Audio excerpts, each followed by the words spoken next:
เดินทางปิดบ้านในช่วงแพร่ระบาดของโควิด -19 อาจทำให้เกิดการแพร่กระจายเชื้อจากผู้เดินทางเข้าสู่หมู่บ้านของเฮาและผู้สูงอายุก็ว่าคนที่มีโรคประจำตัวซึ่งเป็นกลุ่มที่เสี่ยงที่สุดต่อการเจ็บป่วยรุนแรงและอาจนำไปสู่การเสียชีวิตได้เนื่องจากคนที่บ่มีอาการหรือมีอาการเล็กน้อยก็สามารถแพร่เชื้อโรคได้เพื่อเป็นการรักษาความปลอดภัยและป้องกันการแพร่ระบาดที่อาจจะเพิ่มขึ้นผู้เดินทางปิดบ้านต้องแยกตัวจากผู้อื่นอย่างน้อย14 วันพร้อมทั้งแยกเครื่องใช้และห้องพักออกจากผู้อื่นสวมใส่หน้ากากอนามัยตลอดเวลาที่ออกจากห้องพักเว้นระยะห่างจากกันตั้งแต่ 1.5 ถึง 2 เมตรหลีกเลี่ยงการใกล้ชิดสัมผัสผู้อื่นล้างมือด้วยสบู่หรือเจลแอลกอฮอล์ท่านกำลังติดตามรับฟังสถานีวิทยุกระจายเสียงพระพุทธศาสนาแห่งชาติและสังคมคลื่นเพื่อการศึกษาพระพุทธศาสนาและวัฒนธรรมระบบ FM 104.5 เมกะเฮิรตซ์รายการต่อไปเป็นรายการพลังแห่งชีวิตดำเนินรายการโดยสุนัยเหล่าหาวิวัฒน์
ไม้หลวมเป็นไปได้เลยครับ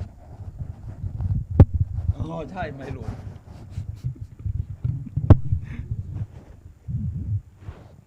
กราบขอบพระคุณพระอาจารย์ครับ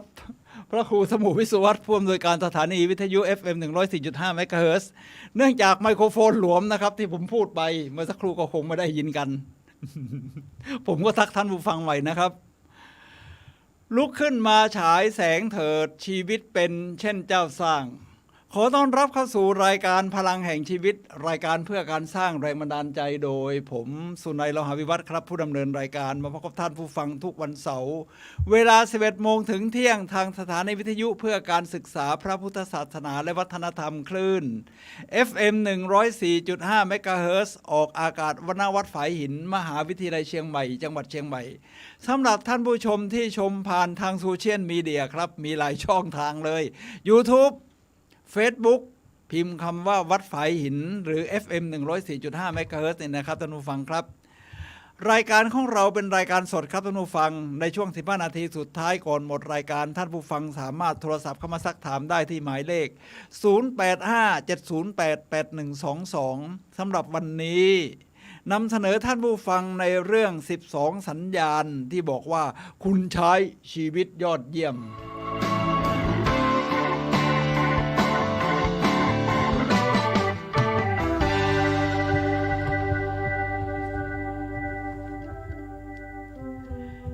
ท่านผู้ฟังครับเมื่อเช้านี้ฝนก็พรำๆนะในที่เชียงใหม่บ้านเราเพราะว่าผลของโนรูแล้วก็แต่ทางกรุงเทพไม่ตกมา2 วันแล้วนะครับถือว่าเป็นความโชคดีแต่ที่น่าเห็นใจประชาชนคนไทยก็คือทางแถบอีสานและภาคเหนือตอนล่างครับพิษณุโลกในท่าจะโดนหนักท่านผู้ฟังครับแต่ถึงอย่างไรก็ตามเราก็ต้องใช้ชีวิตต่อไปนะครับเพราะว่าชีวิตนี้มันเป็นความยอดเยี่ยมทีนี้จะใช้ชีวิตอย่างไรให้ยอดเยี่ยมครับวันนี้เราจะมาพูดถึงเรื่องการใช้ชีวิตกันครับท่านผู้ฟังครับว่า มันมี12สัญญาณที่มีงานวิจัยมีเรื่องราวรองรับว่าแต่ละข้อที่เขาใช้ชีวิตยอดเยี่ยมนี่นะครับท่านผู้ฟังครับเขาทำแล้วมันได้ผลกับชีวิตเพราะว่าเราเกิดมาแล้วเนี่ยนะครับท่านผู้ฟังครับเราก็ต้องใช้ชีวิตให้เดินหน้าไปเรื่อยๆเดี๋ยวผมจะเข้าสู่รายละเอียดของเนื้อหานะครับเดี๋ยวเช็คตอนนี้ยังวันนี้เริ่มก่อนเวลานะครับเพราะทนายสุรชัยท่านคงติดภารกิจเพราะท่านเป็นครูสอนวิปัสสนาท่านผู้ฟังครับเราจะเริ่มเป็นข้ออย่างนี้นะการที่จะใช้ชีวิตที่ยอดเยี่ยมนี่นะครับอันดับแรกเลยในความเห็นของผมก็คือเราต้องรู้สึกภูมิใจในตัวเองนะถ้าเรารู้สึกว่าด้อยค่าตัวเองนี่เส้นทางการเดินทางการใช้ชีวิตนี่ก็คงจะยากอยู่เหมือนกันฉะนั้นความภูมิใจในตัวเองจึงเป็นเรื่องที่สำคัญเอามากๆความภูมิใจในตัวเองนี่เป็นเรื่องราวของมัสโลว์ที่สร้างเป็นทฤษฎีที่เรียกว่าทฤษฎีมัสโลว์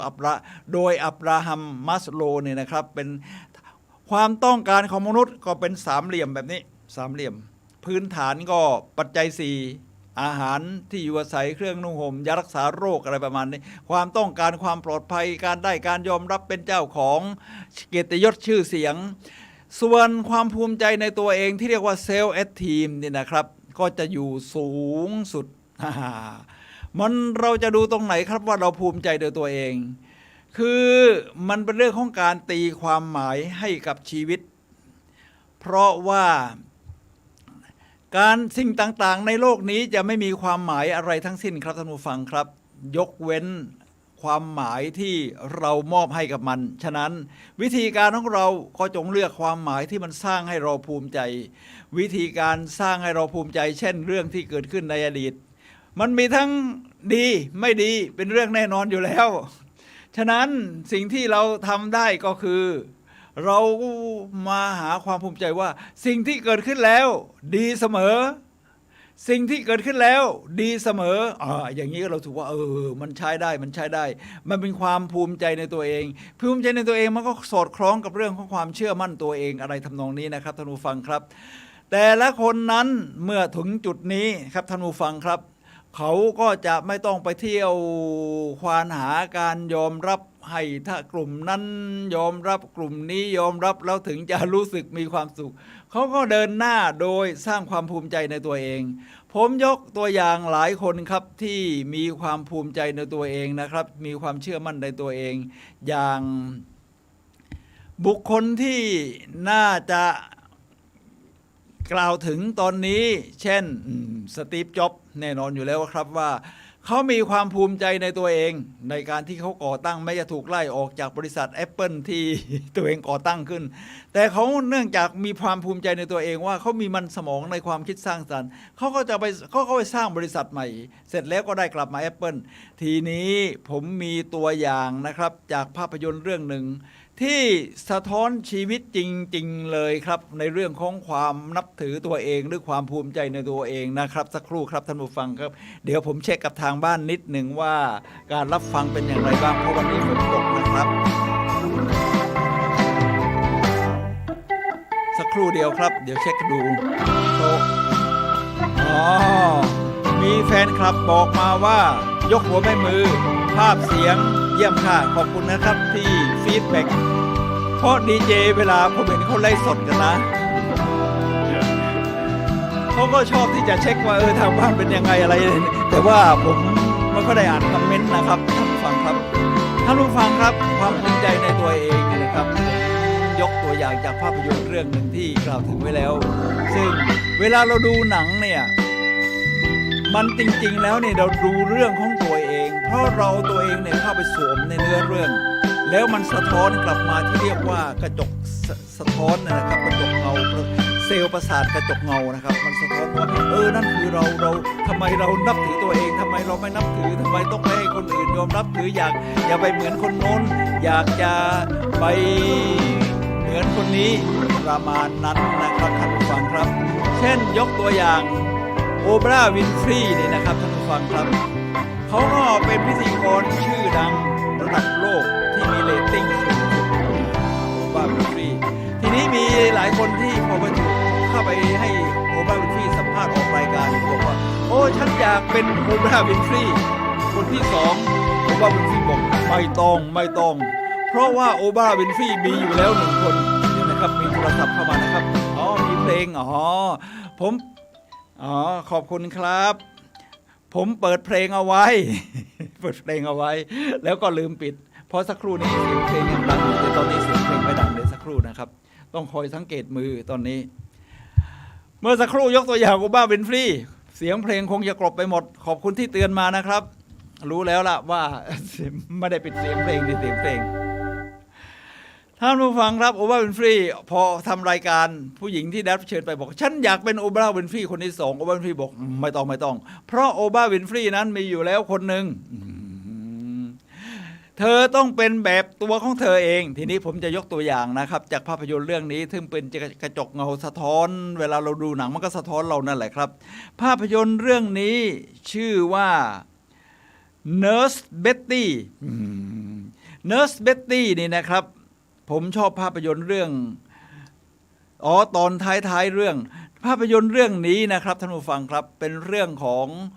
พนักงานหญิงคนหนึ่งที่เขาดูภาพยนตร์นะดูภาพยนตร์ที่เกี่ยวกับหมอคนนี้มีเสน่ห์นิสัยดีเขาก็อยากจะเรียกว่าไปใกล้ชิดกับหมอคนนี้หมอคนนี้ที่อยู่ในหนังหนังซ้อนหนังทีนี้เขาก็เดินทางไปเลยไปที่เรียกว่าในหนังเรื่องนี้สมมุติว่ามีหมอคนนี้อยู่เพราะก็เดินทางไปที่เมืองนั้นประเทศอเมริกาเนี่ยมันก็ใหญ่นะเดินทางไปขับรถไปจนไกลเลยทีนี้พอขับรถไปจนไกลก็ต้องปลอมตัวเป็นพยาบาลเพื่อเข้าไปที่โรงพยาบาลนั้นที่สมมุติว่าในหนังเกิดขึ้นทีนี้ในหนังนี้มีพระเอกดังครับที่ชื่อว่ามอร์แกนฟรีแมนนะครับซึ่ง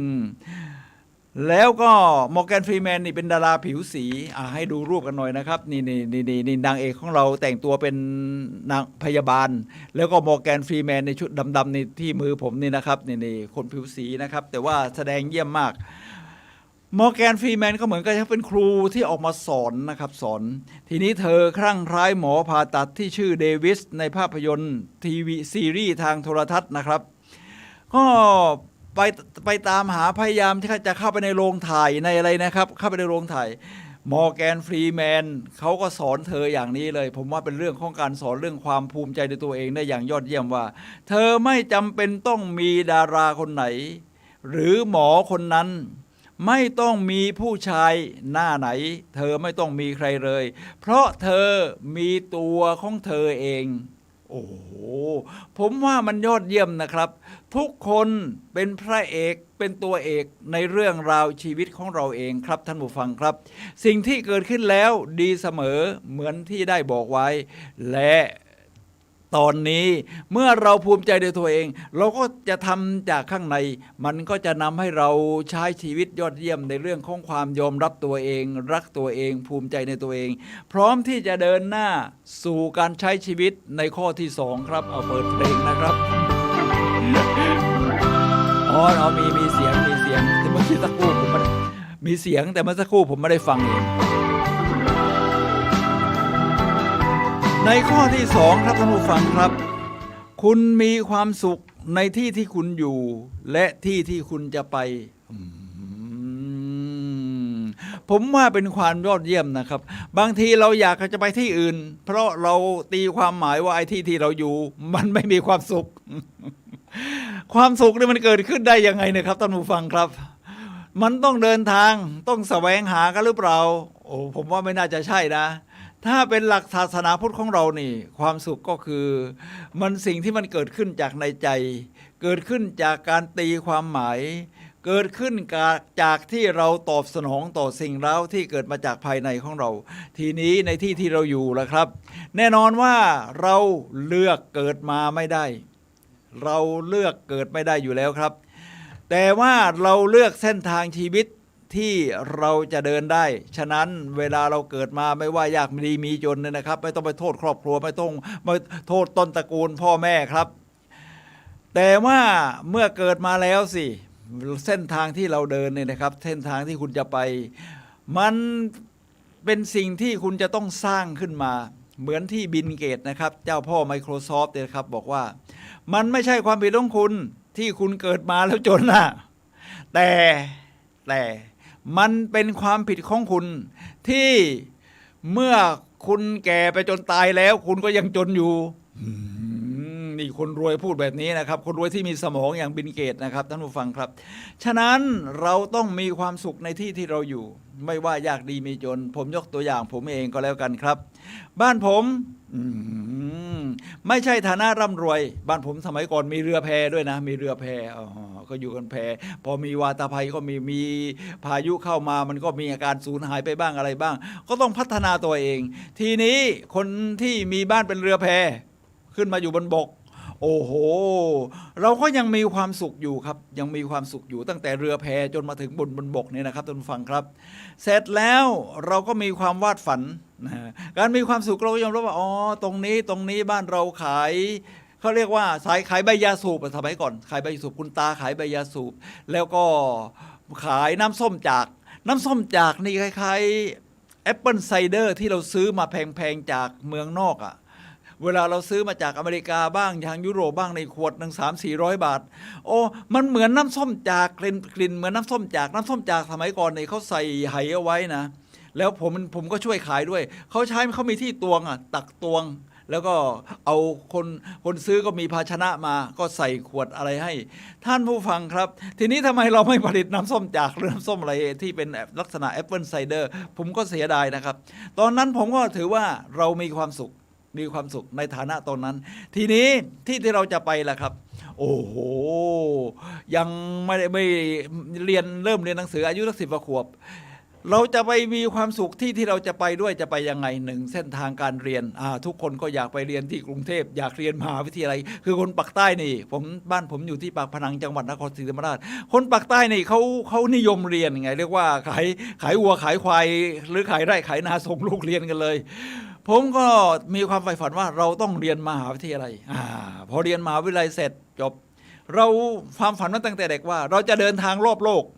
ที่เราจะไปไงตอนนี้เขาได้เดินทางจริงๆครับท่านผู้ฟังครับ67 ประเทศ67 ประเทศนี่ก็ถือว่ารอบโลกถ้านับเป็นรอบก็หลายรอบยุโรปนี่ไปมา8 ครั้งแล้ว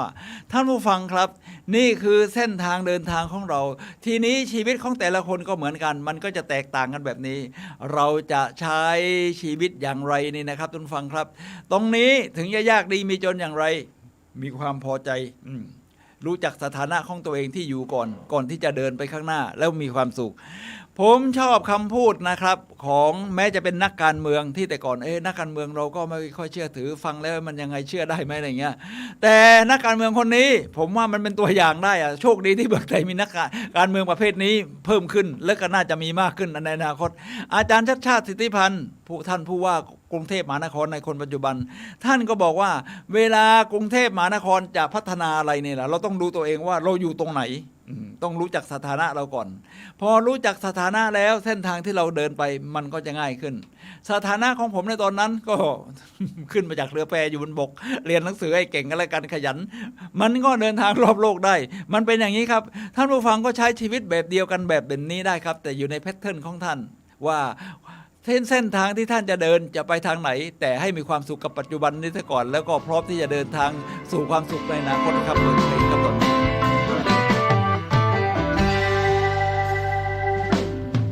12 สัญญาณที่บอกว่าคุณใช้ชีวิตยอดเยี่ยมต่อไปนี้ก็จะเป็นข้อที่3นะครับท่านผู้ฟังครับข้อที่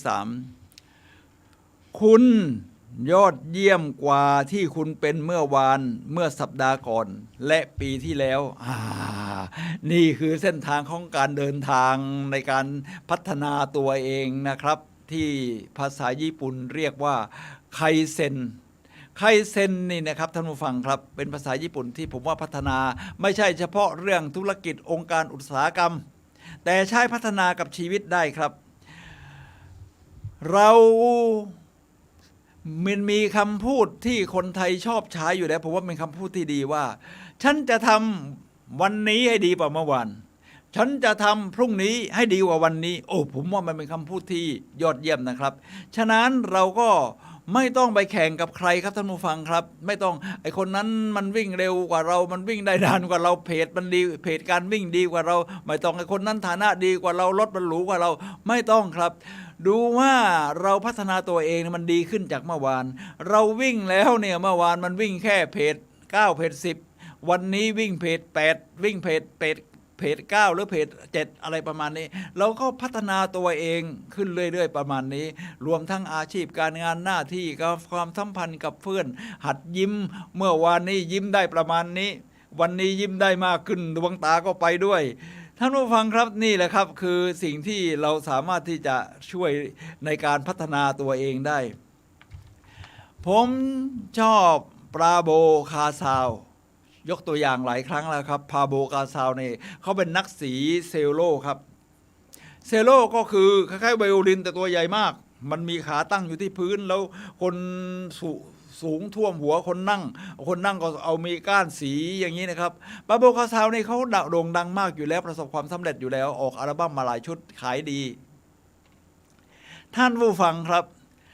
ทีนี้นักข่าวก็มาถามว่าปาโบกาซาวขอถามคำถามหน่อยทำไมผมเห็นคุณซ้อมวันละ6 ชั่วโมงทุกวันปาโบกาซาวดังสีปาโบกาซาวเขาบอกว่าผมคิดว่าผมยังพัฒนาได้ดีขึ้นผม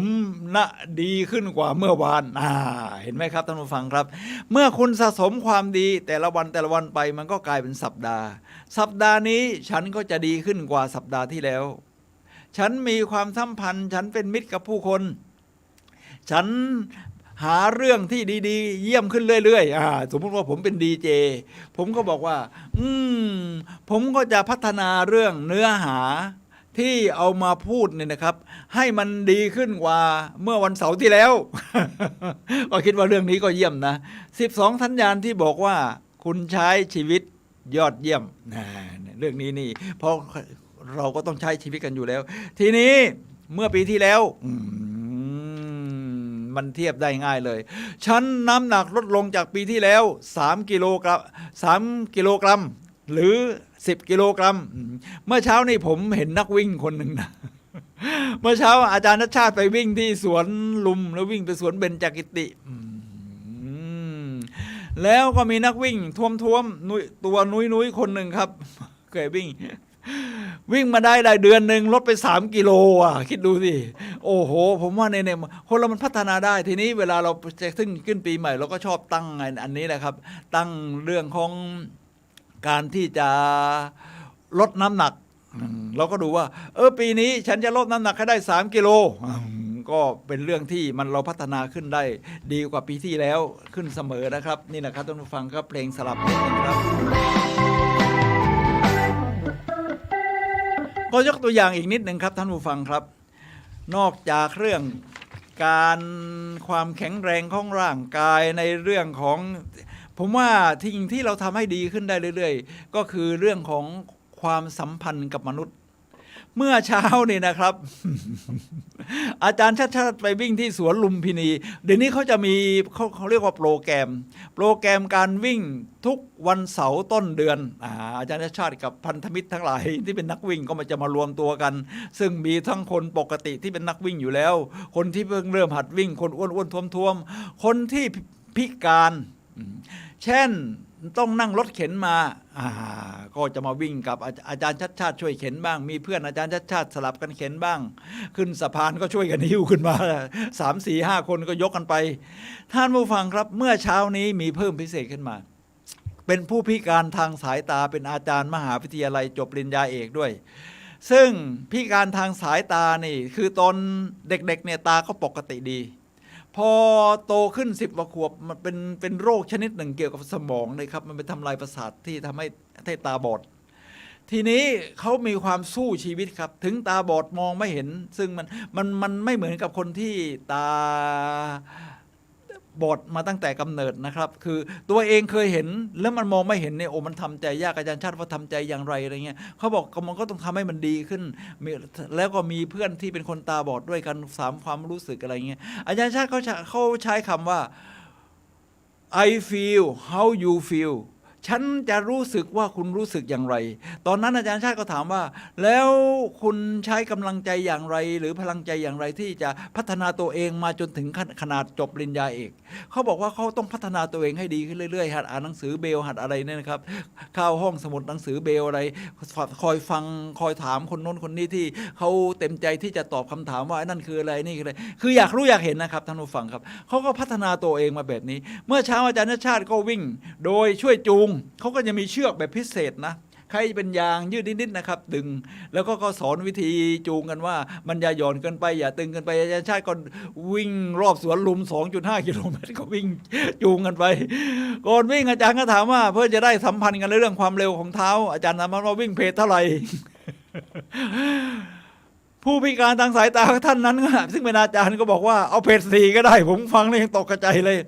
ปกตินักวิ่งทำปกติเขาก็วิ่งกันเพจ8ใช่ไหมถ้าวิ่งแบบผ่อนคลายสบายๆถ้าวิ่งเร็วแบบอาจารย์ชาติก็เพจ6อันนี้แกบอกเพจ4ก็ได้ แต่อาจารย์ชาติไม่กล้าวิ่งเร็วขนาดนั้นนะครับเดี๋ยวเนื่องจากว่าผู้พิการทางสายตาก็ต้องคอยจูงกันมานี่ครับท่านผู้ฟังครับความสัมพันธ์ความคอยให้การช่วยเหลือคนอื่นเนี่ยฉันจะทำวันนี้ให้ดีขึ้นกว่าเมื่อวานได้อย่างไรแน่นอนว่าคุณจะต้องยอดเยี่ยมกว่าเมื่อวานสัปดาห์ที่แล้วและปีที่แล้วตอนนี้ที่ผมจะต้องทำเป็นประจำเวลาขับรถคือคอยหาทางม้าลายแล้วดูว่ามีคนมายืนอยู่ที่ทางเท้าแล้วยังจอดเลย ทำให้ดีกว่าเมื่อวาน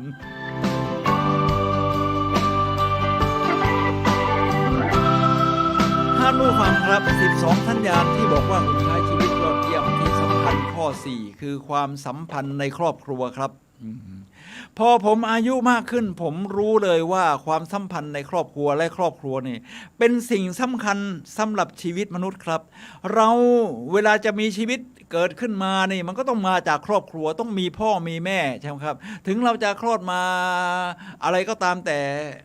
กำพร้าเลยอะไรก็ตามแต่เราก็ต้องมีต้นกำเนิดจากพ่อแม่ของเรามันก็มีต้นกำเนิดทางหน่วยเคราะห์สังคมที่เล็กที่สุดคือครอบครัวครับ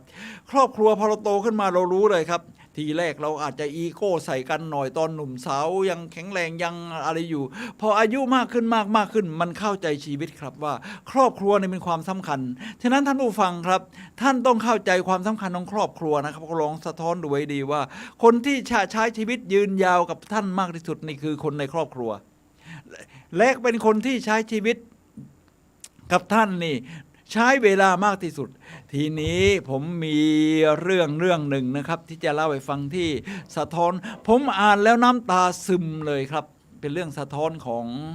ครูคนหนึ่งอาจารย์ในมหาวิทยาลัยที่สอนเรื่องกิจกรรมของกำลังใจความสัมพันธ์นี่นะครับท่านผู้ฟังครับเขาก็มีกิจกรรมหนึ่งให้นักศึกษาออกมาเขียนเขาบอกว่าคนเราเนี่ยจะต้องมีเพื่อนเนี่ยโอเคเยอะแยะไปหมดแต่อาจารย์จะให้เธอก็นักศึกษาหญิงเขาก็อาสาสมัครออกมานะครับอาจารย์ก็บอกว่าให้เขียนชื่อคนที่เธอเนี่ยรักใคร่ชอบพอที่สุดมาเนี่ย20 ชื่อจะเป็นใครก็ได้นักศึกษาก็เขียนมา20 ชื่อแน่นอนแล้วมีพ่อมีแม่มีลูกมีสามีภรรยามีเพื่อนฝูงที่ใกล้ชิดอะไรเนี่ยนะครับอาจารย์ก็บอกว่าในชีวิตของเธอเส้นทางที่จะเดินไปมันเป็นแบบนี้เลยมันมีหลายคนที่เขาจะต้องอำลาเธอไปหรือเธออำลาเขาก่อนคือหมายถึงตายจากไปนะครับท่านผู้ฟังครับอาจารย์บอกว่าสมมุติว่าจะต้องลบชื่อออก1 ชื่อให้เธอเลือกขีดเส้นไปเลยชื่อหนึ่งนักศึกษาก็ขีดอย่างง่ายดายเลยอาจารย์บอกต่อขีดอีก1 ชื่อนักศึกษาก็ขีดเส้นที่2คือชื่อที่2ขีดอีก1 ชื่อที่3ขีดอีก1 ชื่อที่4ตอนนี้เหลือ5 ชื่อนักศึกษาก็สงสัยอาจารย์จะให้ขีดไปถึงไหนนะเนี่ยอาจารย์ก็บอกขีดไปอีกคราวนี้เธอจำเป็นต้องขีดชื่อพ่อต่อไปอีกขีดชื่อแม่อาจารย์ก็ถามว่าทำไมเธอถึงขีดชื่อพ่อทิ้งชื่อแม่ออกไปก่อนนักศึกษาสาวก็ตอบว่าเพราะว่าคุณพ่อคุณแม่อายุมากแล้วตามธรรมชาติฉะนั้นท่านก็จะจากลาไปก่อนถ้าไม่เกิดมีอุบัติเหตุที่เกี่ยวกับปัญหากับลูกอะไรเนี่ยนะครับผู้เฒ่าผู้วัยก็จะไปตามอายุไข พอต่อไปบอกเหลือคราวนี้ล่ะ 3 คนให้ขีดออกไปชื่อหนึ่งเธอก็นึกเอะใจเธอก็จำใจต้องขีดชื่อลูกนะครับคือมาว่าคนสุดท้ายที่อยู่คือเธอนะอ้าวขีดชื่อลูกเธอก็กลั้นน้ำตาเลยคราวนี้ขีดชื่อลูกน้ำตาไหลซึมเลยเหลือลูกอีกคนหนึ่งคราวนี้เหลือ2 คนเท่านั้นนะที่มีรายชื่ออยู่ขีดอีกชื่อหนึ่ง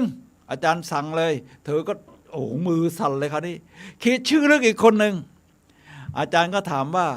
แล้วคนสุดท้ายที่เหลือเนี่ยทำไมเป็นคนนี้เธอก็บอกว่าคนนี้คือสามีของเธอผมเอาเนื้อหามาอ่านตรงนี้นะครับท่านผู้ฟังครับด้วยเงื่อนไข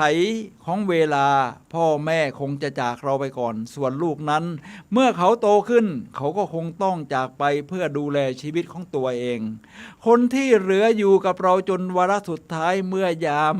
เนี่ยผมอ่านยังสะเทือนใจเสียงสั่นๆเลยครับท่านผู้ฟังครับมันเป็นเรื่องสะเทือนใจในชีวิตของจริงๆของทุกคนนะครับเมื่อยามชราก็คงต้องเป็นสามีของเราความจริงมิตรภาพความกตัญญูความรักของบุพการีและความรักของสามีภรรยาเป็นความรู้สึกที่แตกต่างกันมีมิติที่ไม่เท่ากันขึ้นอยู่กับสภาวะและมุมมองของแต่ละคนในแต่ละสถานการณ์การตัดสินใจในมุมมองของนิสิตน่าจะถูกต้องแล้วจงรักและถนอมคนที่อยู่เคียงข้างคุณตลอดมาเพราะเขาจะเป็นเพื่อนคุณไปจนถึงนาทีสุดท้ายของทั้งชีวิตสุขเมื่อนี่เป็นคำคมนะครับท่านผู้ฟังครับ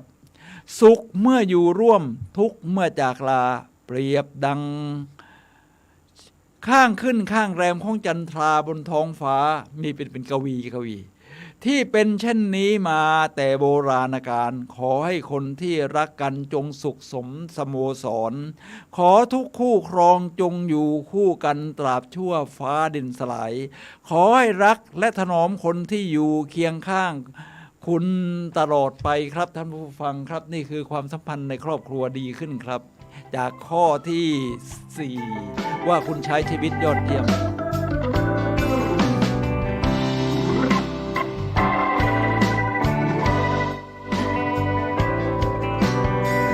เตือนใจนะข้อนี้กิจกรรมที่ทำที่อาจารย์ทำกับนักศึกษาเนี่ยมันสะเทือนใจมากเลยสำหรับผมนะผมรู้สึกอย่างนั้นท่านผู้ฟังครับสัญญาณที่ว่าคุณใช้ชีวิตยอดเยี่ยมข้อที่ 5คือแพชชั่นของคุณทั้งในหน้าที่การงานอดิเรกและชีวิตครับท่านผู้ฟังครับแน่นอนอยู่แล้วครับว่า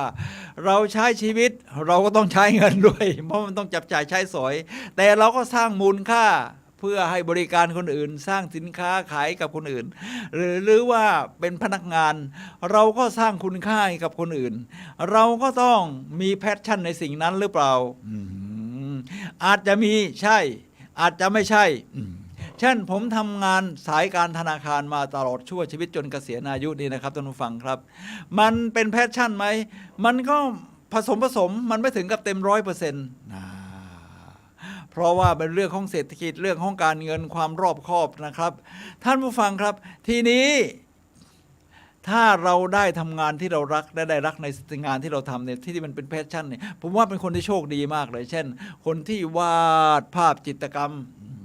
คนที่เป็นนักดนตรีคนที่เป็นนักฟุตบอลอาชีพตอนนี้นักวอลเลย์หญิงของไทยโอ้โหผมว่าเก่งจริงๆนะทีมวอลเลย์บอลหญิงไทยนี่สุดยอดจริงๆไปสู้กับฝรั่งตัวสูง2 เมตรนะยังชนะคิดดูดิทีนี้กีฬาที่แข่งกันนี้นี่ก็ไม่น่าจะยังเป็นกีฬาอาชีพนะแต่ว่ามันก็ถึงว่าเป็นเส้นทางที่มันเดินไปยาวนานเหมือนกันแล้วก็ได้ออกเดินทางต่างประเทศผมว่าทุกคนที่เล่นวอลเลย์บอลในนั้นเนี่ยเขาก็เหมือนกับเป็นแพชชั่นทีนี้ถ้าเราเกิดไม่ได้งานที่เรารักจริงๆล่ะครับทำยังไงครับเราก็มีงานอดิเรกก็ได้มีงานอดิเรกอะไรทำนองนี้นะครับแล้วพอทำไปมันอาจจะเป็นส่วนที่เราชอบที่สุดในชีวิตขึ้นมาก็ได้เช่นผมยกตัวอย่างนะครับท่านผู้ฟังครับ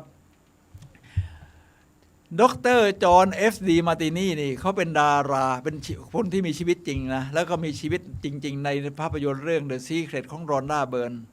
เขาเป็นนักพูดสร้างแรงบันดาลใจที่เดินทางรอบโลก แล้วก็เขาก็ต้องรีครูทคนสรรหาคนเข้ามาอยู่ในทีมงานในบริษัทของเขานะครับวิธีการสัมภาษณ์ของ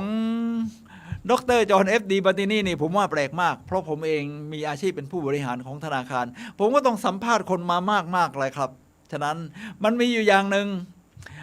อาจารย์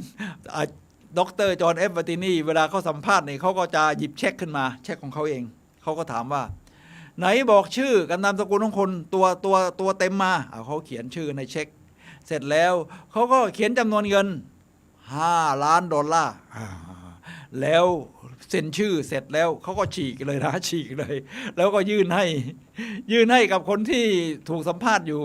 เขาบอกว่าถ้าผมมอบเช็ค$5 ล้านให้กับคุณนี่นะครับ$5 ล้านนี่เยอะนะครับเป็น20-30 ล้านอ่ะ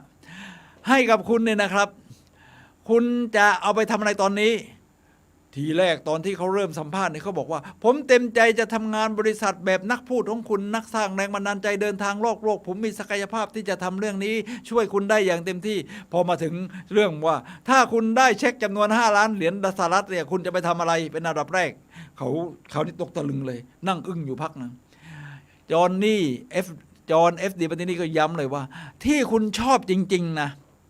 ที่คุณชอบจริงๆอ่ะคืออะไรคุณจะไปทำอะไรไอ้เงิน$5 ล้านเนี่ยเขาบอกว่าผมจะไปตั้งเรียกว่าขายของพวกเฟอร์นิเจอร์ขายเฟอร์นิเจอร์นี่นะครับท่านผู้ฟังครับมันก็เรียกว่าจะไปผลิตเขาจะไปผลิตงานไม้อะเขาอยากเป็นช่างเป็นอะไรด้วยแล้วก็ตั้งเป็นโรงงานผลิตงานไม้ออกแบบงานไม้อะไรทำนองนี้จอห์น เอฟ ดี บัตตินีก็บอกว่างั้นให้คุณไปทำงานไม้ก่อน ลองไปทำดูเขาอึกใจขึ้นมาแล้วเสร็จแล้วเขาก็ไปทำจริงๆนะครับหลังจากนั้นผ่านไป6 เดือนเขาก็เอาเฟอร์นิเจอร์ที่เขาออกแบบชิ้นหนึ่งนะครับมาให้จอห์น เอฟ ดี บัตตินีแล้วธุรกิจของเขาก็รุ่งเรืองคนเราเนี่ยบางทีมันหาแพชชั่นไม่เจอมันก็ไปหางานตามกระแสเขานิยมอะไรกันอะไรทำนองนี้เหมือนที่คนสมัยใหม่เดี๋ยวนี้เขาไม่ไปหางานเขาสร้างงานขึ้นมาจากสิ่งที่เขาชอบมันก็มีฟรีแลนซ์ขึ้นมาเยอะฉะนั้นท่านผู้ฟังครับในแพชชั่นในงานอดิเรกก็จะอาจจะกลายเป็นงานอาชีพของคุณได้เช่นเดี๋ยวนี้เรามียูทูบเบอร์เกิดใหม่ขึ้นมามากมายรวมทั้งแพชชั่นในการใช้ชีวิตของเราไม่ใช่แค่เพียงหาเงินกับงานอดิเรกจริงไหมครับท่านผู้ฟังครับแพชชั่นของเราคือการใช้ชีวิตทั้งชีวิตแพชชั่นของผมคืออะไรคือการเดินทางชีวิตคือการเดินทางไม่ใช่จุดหมายปลายทางครับท่านผู้ฟังครับมันก็ทำให้เราเดินทางประมาณนี้ฉะนั้นหาแพชชั่นของท่านให้เจอครับทั้งงานอดิเรกและการใช้ชีวิตครับ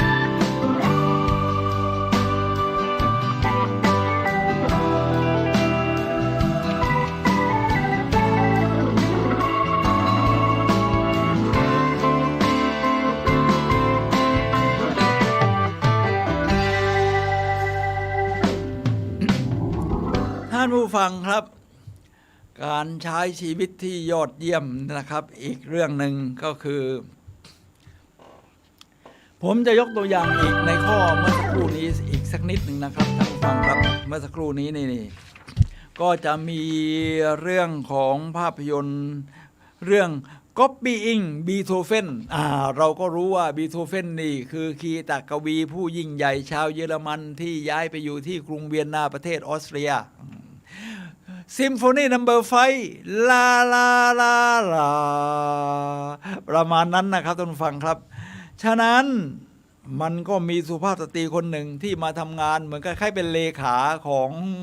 เป็นภาพยนตร์เนี่ยนะครับอาจจะผสมชีวิตจริงอยู่ภาพยนตร์ที่มีสุภาพสตรีท่านหนึ่งมาสมัครงานเป็นเลขาของบีโธเฟนทีนี้เมื่อเป็นเลขาก็ต้องติดงานโน้นงานนี้คอยฟังบีโธเฟนเคาะเปียโนเพื่อจดโน้ตเพลงอะไรนะครับเขาก็อยากเป็นแบบบีโธเฟนบ้างเธอก็อยากเป็นอย่างนั้นบ้างเธอก็พยายามเรียนแบบมาเคาะเปียโนอะไรทำนองนี้พยายามเรียนแบบทุกอย่างนะครับทีนี้บีโธเฟนเรียกว่าPassion behind the genius เรื่องนี้นะครับทีนี้เมื่อพยายามเรียนแบบแต่มันก็ยัง ดนตรีเนี่ยมันก็ออกมาเป็นแนวของบีโธเฟนเดียเลยเพราะฟังทุกวันเรียนแบบทุกวันทีนี้บีโธเฟนเขาบอกว่า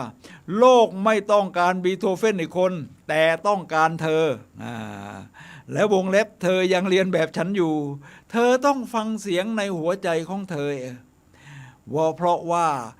นี่คือสะพานซึ่งหมายถึงตัวโน้ตถ้าวันหนึ่งเธอข้ามมันไปเธอจะเป็นอิสระวงเล็บไม่ต้องมาติดพันกับไอแนวคิดของบีโธเฟนก็คือฉันเนี่ยนะครับเธอจะเป็นตัวของตัวเองเธอจะเป็นคีตากวีหญิงที่ยิ่งใหญ่นี่แหละครับทุกท่านฟังครับหาความเป็นตัวของตัวเองที่ปนอยู่ในข้อที่หนึ่งว่าความภูมิใจความนับถือตัวเองแล้วหาแพชชั่นของตัวเองให้เจอ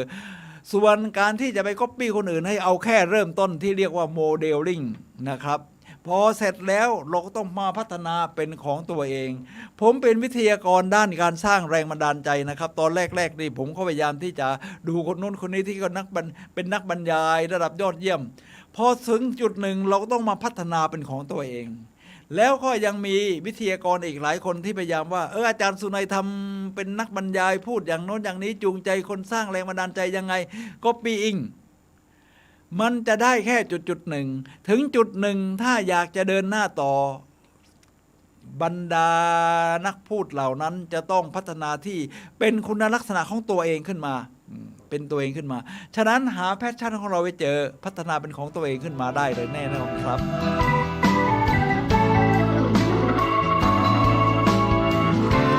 สัญญาณการใช้ชีวิตที่ท่านผู้ฟังครับขณะนี้ท่านกำลังรับฟังรายการพลังแห่งชีวิตรายการเพื่อการสร้างแรงบันดาลใจโดยผมสุนัย เลาหะวิวัฒน์ครับผู้ดำเนินรายการมาพบกับท่านผู้ฟังทุกวันเสาร์เวลา 11 โมงถึงเที่ยงคลื่น FM 104.5 เมกะเฮิรตซ์เชียงใหม่แน่นอนโซเชียลมีเดีย Facebook YouTube พิมพ์คำว่าวัดไฟหินเลย FM 104.5 เนี่ยนะครับท่านผู้ฟังครับเห็นทั้งภาพทั้งเสียงเดี๋ยวนี้ เขาก็ดูโซเชียลมีเดียกันแบบนี้แหละครับมาเราคุยกันในเรื่อง12สัญญาณที่บอกว่าคุณใช้ชีวิตยอดเยี่ยมนะครับข้อที่6ก็คืออยู่กับปัจจุบัน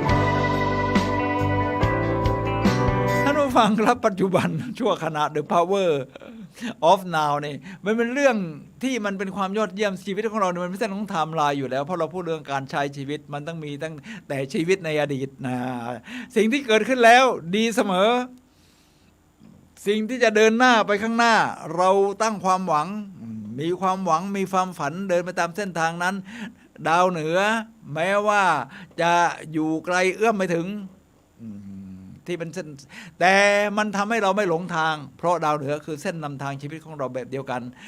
แต่ทั้งหมดที่เกิดขึ้นที่เรานึกถึงอดีตนึกถึงอนาคตมันเกิดขึ้นในปัจจุบันเกิดขึ้นขณะที่เราอยู่ตรงนี้ฉะนั้นการใช้ชีวิตอยู่กับปัจจุบันจึงเป็นสิ่งสำคัญที่สุดครับพอปัจจุบันผ่านไปเดินหน้าไปเรื่อยๆตามไทม์ไลน์มันก็จะกลายเป็นอดีตซึ่งสิ่งที่เกิดขึ้นแล้วดีเสมอ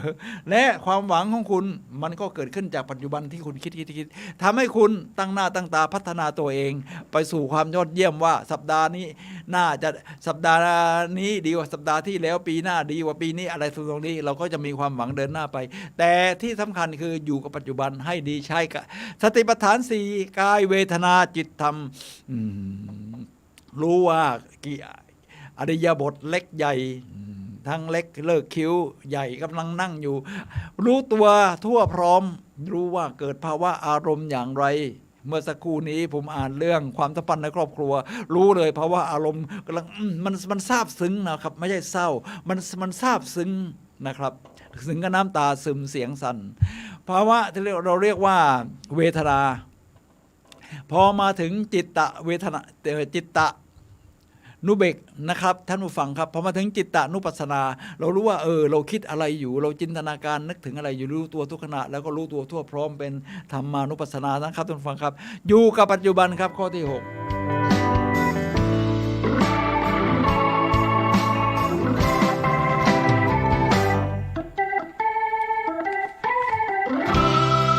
มาถึงข้อที่7ครับท่านผู้ฟังครับใช้ชีวิตที่ยอดเยี่ยมก็คือคุณรู้ว่าใครคือเพื่อนแท้ของคุณกัลยาณมิตรนี่เป็นสิ่งสำคัญนะครับท่านผู้ฟังครับเพราะว่า แสงพระอาทิตย์ที่จะขึ้นในยามเช้าเหมือนที่พระผู้เป็นพระเจ้าตรัสไว้มันก็จะมีแสงทองส่องลำไรขึ้นมาก่อนให้เห็นนั่นแหละคือกัลยาณมิตรนะครับท่านผู้ฟังครับกัลยาณมิตรคือเพื่อนนี่ผมมีบทกวีนะผมก็เป็นคนชอบกวีคนหนึ่งนะ ก็เลยเอามาแบ่งปันท่านผู้ฟังครับว่าเพื่อนคือเพื่อนแท้งคุณคือใครเนี่ยเพื่อนคือคนที่รู้จักบทเพลงทางจิตวิญญาณของคุณพวกเขาจะร้องได้ทันทีที่คุณลืมเนื้อร้องเรียกนี่คือจากเจอโรลพาเนสท่านผู้ฟังครับ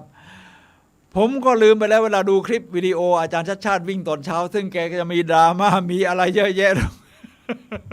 ไปเดินพักรกพักสวนหมาเนี่ยนะครับไปเดินไปเจอจียอนดาราชาวเกาหลีที่เป็นดาราโด่งดังถูก ไม่รู้จักถูก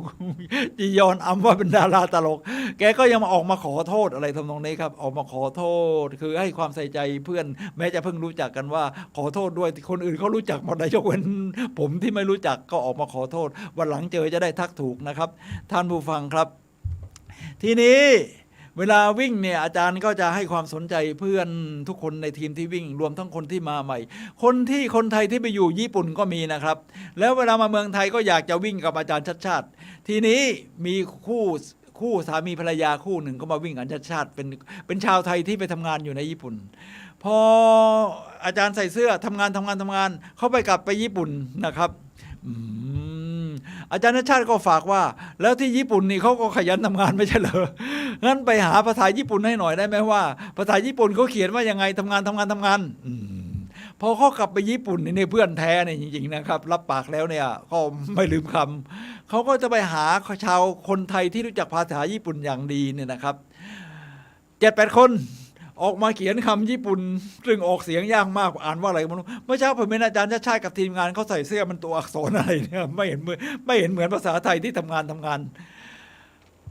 อาจารย์ชัดชาติใส่วิ่งมาเช้าปรากฏว่าชาวญี่ปุ่นที่มาวิ่งที่สวนลุมพินีเดินเข้ามาทักขอถ่ายรูปกันเยอะเลยครับเพราะคนญี่ปุ่นที่อยู่เมืองไทยนี่ก็คงเยอะนะครับโอ้ขอถ่ายรูปแล้วก็อาจารย์ชาติบอกว่าเราอ่านไม่ออกแต่เรารู้ว่ามันแปลว่าอะไรให้เขาอ่านหน่อยเขาอ่านเป็นเสียงเป็นภาษาญี่ปุ่นมันดีนะครับนี่คือเพื่อนแท้นี่ก็แบบประมาณนี้ญี่ปุ่นนี่เป็นพันธมิตรดีของเราครับท่านผู้ฟังครับตอนนี้นักเที่ยวอย่างผมเนี่ยชอบอยู่แล้วใครจะเที่ยวญี่ปุ่นตอนนี้เริ่มเปิดประเทศวีซ่าไม่ต้องทำคนไทยนี่ไม่ต้องทำวีซ่ามีพาสปอร์ตในเข้าญี่ปุ่นได้นะครับท่านผู้ฟังครับทีนี้เพื่อนแท้ต่ออีกนิดนึงเพื่อนแท้คือใครบางคนที่ทำให้คุณมีความกล้าที่จะเป็นตัวของตัวเอง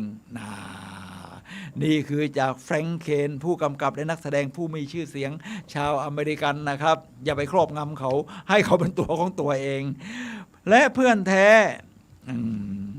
ทำให้ผมไม่ลืมเนื้อเพลงของเราเนี่ยนะครับก็คือทำให้ผมนึกถึงภาพยนตร์เรื่อง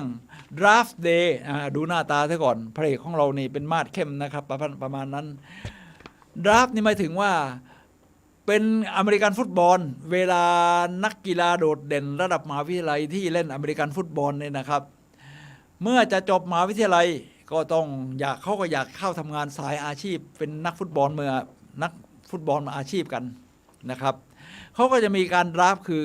เอาคนเข้ามาคัดคนเข้ามาแต่ละปีก็คัดกันครั้งหนึ่งมันก็มีหลายๆทีมที่มาแย่งกันคัดนะครับมีการแลกตัวแลกอะไรกันเขาก็คัดอย่างชาญฉลาดมากแม้ว่าทีมจะพอใจไม่พอใจในตอนแรกนะครับทีนี้ภาพยนตร์เรื่องนี้นะครับก็มันก็แน่นอนว่าต้องมีพระเอกก็ต้องมีนางเอกนางเอกก็คอยให้กำลังใจพระเอกอยู่เสมอนะครับนางเอกนำแสดงโดยเจนนิเฟอร์การ์เนอร์นะพูดกับพระเอกซันนี่นำแสดงโดยเควินคอนเนอร์พระเอกนี้มาดเข้มซึ่งเป็นโค้ชผู้คัดเลือกนักกีฬาอาชีพกำลังอยู่ในอาการเหมือนจนตรอกเวลาแรกแล้วเนี่ยบางทีมันก็ผิดหวังนะครับบอกว่าคุณมีพรสวรรค์ซันนี่คุณเห็นสิ่งที่คนอื่นไม่เห็นเป็นบทกวีบทหนักที่ใช้ทำนะครับนี่แหละครับ I feel how you feel เพื่อนแท้ของคุณคือใครครับไม่ต้องมากมีนับจำนวนได้พอแล้วครับเพื่อนแท้ครับช ช้ชีวิตยอดเยี่ยมข้อที่ 8คุณตระหนักว่าคุณไม่ตัดสินใครอีกต่อไปไม่ต้องบอกไอ้นั่นดีไอ้นี่ไม่ดีอะไรไม่ต้องครับท่านผู้ฟังครับคนเราเวลาตัดสินคนอื่นเนี่ยมันจะลืมนึกถึงตัวเองเรื่องพัฒนาตัวเองก็คอยดูแต่คนอื่นฉะนั้นเขาบอกว่าคนเราเนี่ยมันจะมี3เกรดนะถ้าเกรด C เกรด C ยังไงพูดเรื่องคนอื่นแล้วแถมตัดสินอีกอันนั้นทีนี้คนเกรด B ดีขึ้นมาหน่อยพูดเรื่องเหตุการณ์ส่วนเกรด A ทำยังไงครับพูดเรื่องตัวเองพัฒนาตัวเองทำตัวเองให้ดีขึ้นยอมรับข้อบกพร่องตัวเองจะพัฒนาให้ดีขึ้นตอนไหนอย่างอาจารย์ชาติชาติสิทธิพันธ์แน่นอนอยู่แล้วครับเกรด A มาพูดเรื่องตัวเองได้เช่นจำจียอนไม่ได้ออกมาขอโทษเลยนะครับจียอนดาราสาวออกมาขอโทษมันก็ต้องอย่างนี้แล้วก็ไม่พูดเรื่องคนอื่นใครนักข่าวอะไรประเภทโบราณจะชวนว่าคนนั้นว่าคนนี้คนนี้ว่าคนนั้นนี่จะให้โต้ตอบไม่เอาอาจารย์ชาติชาติไม่เอาด้วยไม่ตัดสินใครทั้งสิ้นถึงใครจะตัดสินท่านก็ไม่ตัดสินใครท่านก็ทำงานแบบนี้นะครับท่านผู้ฟังครับเกรด A ครับ เป็นคนเกรด A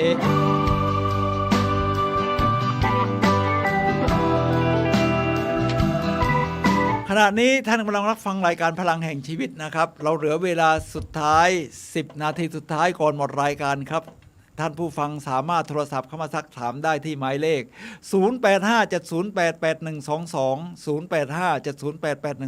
0857088122ครับในเรื่อง12สัญญาณที่บอกว่าคุณใช้ชีวิตยอดเยี่ยมผมขึ้นข้อที่8เลยนะครับท่านผู้ฟังครับเมื่อเราจะใช้ชีวิตยอดเยี่ยมข้อที่8นี่ก็สำคัญมากว่าคุณตระหนักว่าคุณเป็นคนไม่ตัดสินใจไม่ตัดสินใครอีกต่อไปนี่นะครับซ้ำกับข้อเดิมนั่นแหละครับแต่ผมเพิ่มขึ้นมาอีกอันหนึ่งว่าและเปิดใจที่จะให้อภัยอดีตโอ้โหแน่นอนครับอดีตนี่มีทั้งความยอดเยี่ยมความบอบช้ำนะครับผมมีภาพยนตร์เรื่องหนึ่งครับที่จะยกตัวอย่างภาพยนตร์เรื่องนี้ที่ชื่อว่าคอนคัชชั่นแสดงนะคอนคัชชั่นนี่นำแสดงโดยวิล สมิธนะครับดาราผิวสีที่แสดงยอดเยี่ยมคอนคัชชั่นคือมันเหมือนการกระแทกกันท่านผู้ฟังเห็นอเมริกันฟุตบอลใช่ไหมครับเวลาเขาวิ่งเนี่ยกระแทกกันบางทีมันไม่ได้ไหลชนไหลหรืออะไรทำนองนี้นะครับมันกลายเป็นหัวชนหัวไม่ใช่หัวกันน็อกก็จริงนะครับแต่มันทำให้สมองกระเทือนแล้วต้นคอในซนได้แล้วก็ทำให้สมองบางส่วนเนี่ยทำให้กลายเป็นเหน็บชาอะไรไปกระทำเป็นโรคลืมว่าตัวเองคือใครมันเป็นเส้นประสาทขนาดนั้นเลยนะครับท่านผู้ฟังครับทีนี้วิล สมิธเขาแสดงเป็นดร.เบนเน็ตโอมาลูที่รักษาอาการป่วยของนักอเมริกันฟุตบอลที่มีอาการบาดเจ็บแบบนี้เขารู้เลยว่าเกิดจากการหัวกระแทกเขาก็ออกมาประโคมข่าวเรื่องนี้ปรากฏว่าสมาคมอเมริกันฟุตบอลอเมริกันออกมาต่อต้านโจมตีฟ้องร้องกันเลยนะครับแล้วก็กีดกันไม่ให้ด็อกเตอร์หรือหมอเบนเน็ตโอมารูเนี่ยอยู่ในเมืองนั้นนะครับต้องย้ายเมืองกันเลยนะอเมริกานี่มันใหญ่คุณต้องย้ายไปไกลๆเลยไม่งั้นคุณจะถูกสมาคมแบบนี้รังควานคุณเลยทีนี้มาถึงจุดหนึ่งครับหมอข่าวมันผ่านมาหลายปีเหตุการณ์ก็คนก็ต้องยอมรับมากขึ้นนะครับว่าการเอาหัวกระแทกกันแบบนี้นะครับมันเกิดอันตรายแบบที่หมอเบนเน็ตบอกครับทีนี้ในที่ประชุมใหญ่ของ NMF ก็คือสมาคมอเมริกันฟุตบอลตอนจบเรื่องเนี่ยนะครับเขาก็เชิญเหมือนว่าลูกแก่โทษเชิญดร.เบนเน็ตโอมาลูมาปราศัยครับคนคิดว่านักข่าวทั้งหลายบอกว่าเดี๋ยวดร.เบนเน็ตจะต้องโจมตีหน้าดูเลยสมาคมนี้ดร.เบนเน็ตเขาก็พูดไม่ได้มีการโจมตีเขาก็พูดในตอนประโยคสุดท้ายว่าหลังจากที่เขาต้องหนีนะครับเพราะเปิดเผยเรื่องสะเทือนขวัญของนักฟุตบอลอเมริกันดร.เบนเน็ตพูดว่าตอนประโยคสุดท้ายว่าให้อภัยให้เขาอภัยให้ตัวเองจงสงบอภัยให้เขาอภัยให้ตัวเองจงสงบโอ้โหผมว่ามันเป็นความยอดเยี่ยมถ้าเราให้อภัยไม่ได้เนี่ยนะครับคนที่ ไม่ได้รับการให้อภัยนี่เขาก็ไม่ได้รู้สึกหรือสาอะไรแต่มันยังอยู่ในใจเราที่สำคัญคือคนที่ไม่ให้อภัยมันก็ยังทุกข์ใจทุกข์ร้อนเดือดร้อนในใจอยู่นั่นร่ำไปนะครับท่านผู้ฟังครับเมื่อให้อภัยเขาเราก็ให้อภัยตัวเองได้เหมือนมหาธรรมคานธีตอนที่จะเรียกร้องเสรีภาพของชาวผิวสีในแอฟริกาใต้ก่อนที่จะดำเนินต่อมาในอินเดียเนี่ยครับในแอฟริกาใต้พวกท่าตำรวจผิวขาวเนี่ยนะครับเกลียดคานธีมากเดินผ่านมาเนี่ยเอาหินขว้างหัว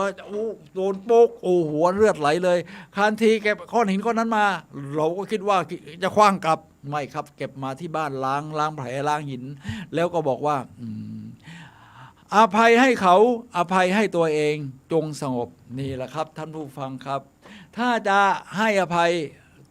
อย่างนี้เลย I love you I am sorry please forgive me thank you ฉันรักเธอฉันขอโทษโปรดยกโทษให้ฉันขอบคุณเอาทำไมไปยกโทษในคนที่มันทำร้ายเราล่ะเราไม่ทำร้ายเขากลับอยู่แล้วใช่ไหมครับแต่ว่าถ้าเรายังแค้นใจอยู่มันอยู่ในใจเราคนที่ทุกข์ใจคือเราฉะนั้นจงยกโทษให้เราที่ยังไปแค้นใจเขาอยู่นะครับ I love you I am sorry please forgive me thank you ครับข้อที่ 9ท่านผู้ฟังครับคุณเรียนรู้ที่จะจัดการกับอารมณ์ของคุณได้อย่างดีพอๆกับการจัดการด้านจิตใจ อารมณ์นี่มันมาจากสมองซีกขวาอยู่แล้วซีกขวาอยู่แล้วซีกซ้ายนี่มันเรื่องของตรรกะท่านผู้ฟังครับคนเราในมนุษย์เนี่ยจะถามว่าเป็นสัตว์ที่มีเหตุผลจริงๆ 100% โดยไม่ใช้อารมณ์จริงไหมครับจริงไหมครับไม่จริงครับ ไม่จริงครับท่านผู้ฟังครับเราใช้อารมณ์ใน 8-90% เลยยกเว้นจะมีสติค่อยๆบรรลุโสดาบันอะไรไปในเราสติปัฏฐาน4ค่อยๆรู้ตัวว่าเรากำลังเกิดอารมณ์อะไรอยู่ I feel how you feel อะไรประมาณนี้เนี่ยครับท่านผู้ฟังครับฉะนั้นเราต้องเรียนรู้ที่จะมีวิธีจัดการกับอารมณ์ของเรานะครับพอๆกับการจัดการด้านจิตใจผมมีตัวอย่างภาพยนตร์เรื่องหนึ่งครับที่ชื่อว่า Anger Management จัดการกับอารมณ์โกรธ นี่จัดการดาราดังทั้งคู่เลยครับถ้าท่านชอบดูหนังเห็นหน้ารู้เลยว่าใครอารมณ์ไม่ใช่สิ่งที่เรากำจัดได้ด้วยการระบายออกบางคนขว้างหมูขว้างหมอนเลยนะครับแต่กำจัดได้ด้วยกลยุทธ์ไม่ว่าจะมองไปทางไหนจะมีอะไรให้มองเสมอนะครับมองหาโพสิทีฟนะครับเป็นการจัดการด้านอารมณ์อย่างหนึ่งคิดถึงพยายามหาจุดบวกเข้าไว้จับถูกเข้าไว้มันจะทำให้เราควบคุมอารมณ์ได้ดีขึ้นครับท่านผู้ฟังครับข้อที่ 10คุณทำในสิ่งที่ดีสำหรับทั้งตัวคุณเองทั้งด้านร่างกายและจิตใจแน่นอนอยู่แล้วครับร่างกายเป็นสิ่งที่เราต้องพัฒนาสร้างความแข็งแกร่งกินอาหารที่สุขภาพอนามัยและด้านจิตใจก็ต้องคอยพัฒนานะครับพัฒนาผมว่าให้ดีนี่คือพัฒนาเรื่องเอื้อเฟื้อเผื่อแผ่ไม่จำเป็นต้องเป็นเงินทองเสมอไปครับท่านผู้ฟังครับเอื้อเฟื้อในสิ่งที่เราให้ได้เช่นผมตอนนี้พยายามฝึกให้เคยชินครับคนจะข้ามถนนโดยเฉพาะทางม้าลายเนี่ยต้องหาทางให้เขาข้ามโดยจอดให้ได้ครับแต่เราต้องระวังรถหลังด้วยเพราะคนไทยยังไม่เคยชิน ต้องมารถหลังเอามันห่างหน่อยโอเคก็ค่อยๆเบรกแล้วก็ให้เขาข้ามถนนเป็นความเอื้อเฟื้อเผื่อแผ่ครับฉะนั้นเป็นการพัฒนาจิตใจครับทำสิ่งในสิ่งที่ดีทั้งร่างกายจิตใจหาหนังสือดีๆอ่านพบกัลยาณมิตรดูสาระดีๆถ้าจะดูบุคคลดู YouTube นี่ผมว่าดูอาจารย์ชัดชาตินี่ก็เรียกว่าได้พลังใจทุกเช้าแล้วนี่ต้องดูแบบนี้มันได้อยากเป็นนักวิ่งด้วยแล้วก็อยากที่จะพัฒนาด้านกำลังใจมองแง่บวกไม่ต้องไปว่าใครทั้งสิ้นให้กลายเป็นนี่เรียกว่าเราการยอมรับความภูมิใจในตัวเองเคารพตัวเองและพอใจครับเดี๋ยวเราจะขึ้นข้อที่ 11ครับท่านผู้ฟังครับข้อที่ 11บอกว่าอย่าเสียใจกับทุกสิ่งที่คุณได้ทำไปแล้วเพราะว่าชีวิตคือการเคลื่อนไปข้างหน้าไม่ใช่ถอยหลังนะครับท่านผู้ฟังครับสิ่งที่เกิดขึ้นแล้วดีเสมอผมยกตัวอย่างจากภาพยนตร์นะครับเรื่องนี้ที่เขาเลือกชื่อว่าการแต่งงานประมาณนั้นนะครับแล้วก็มีบอกว่า ในภาพยนตร์เรื่องนี้มีพี่สาวนางเอกสอนนางเอกว่า อย่าให้อดีตมากำหนดสิ่งที่พี่เป็นทั้งชีวิต อย่าให้มันเป็นส่วนหนึ่งของสิ่งที่พี่เป็นน้องชายนางเอกให้กำลังใจพี่สาวซึ่งอ้างคำพูดของแอบบี้นักเขียนเขารู้ดีในสิ่งที่ตัวเองพูดหนังเรื่อง My Big Fat Greek Wedding ยอดเยี่ยมอย่าให้อดีตมาเป็นตัวกำหนดชีวิตเรานะครับทุกท่านฟังครับมาถึงข้อสุดท้าย1 นาทีพอดีข้อ 12คุณชีวิตและตื่นเต้นกับชีวิตอนาคตที่กำลังเกิดขึ้นธรรมชาติคือผู้เยียวยาขอบคุณแกรติจูดนะครับท่านผู้ฟังครับเมื่อเช้านี้แม้ฝนจะตกพรำๆผมเดินออกไปซื้อผักผลไม้ที่มอชก็ขอบคุณล่ม กันไม่ให้เปียกเพื่ออธิบายในสิ่งที่ไม่อาจอธิบายมหาธรรมคานธีบอกว่าเราใช้ชีวิตเพียง2 แง่ 1. ทุกอย่างไม่มีอะไรเป็นเหมือนปาฏิหาริย์ 2. เหมือนที่อันเบิร์ตไอน์สไตน์กล่าวบอกว่าทุกอย่างคือปาฏิหาริย์บางครั้งผ่านมาผู้คนผ่านในชีวิตของอันเบิร์ตของทางอันเบิร์ตไอน์สไตน์บอกว่าบางครั้งสิ่งที่ผ่านเข้ามาในชีวิตของเราไม่ว่าจะเป็นเด็กผู้หญิงเพื่อนคนขายตั๋วในเครื่องบินนี่ก็เป็นเรื่องราวนะครับหมอครอบครัวเป็นเรื่องที่ย้อนให้เห็นมันก็สร้างความอัศจรรย์ในชีวิตของเรานะครับความสง่างามเมื่อคุณใช้ชีวิตอย่างสง่างามคุณจะศรัทธาในตัวเองและจักรวาลครับท่านผู้ฟังครับตอนนี้สุดท้าย ช่วงสุดท้ายผมสุนัย ลาหาวิวัฒน์และรายการพลังแห่งชีวิตขอลาท่านผู้ฟังไปก่อนนะครับ12 สัญญาณที่บอกว่าคุณใช้ชีวิตยอดเยี่ยมพบกันใหม่วันเสาร์หน้าเวลา 11 โมงถึงเที่ยงนี่แหละครับ FM 104.5 เมกะเฮิรตซ์โซเชียลมีเดีย YouTube Facebook วัดฝายหินครับ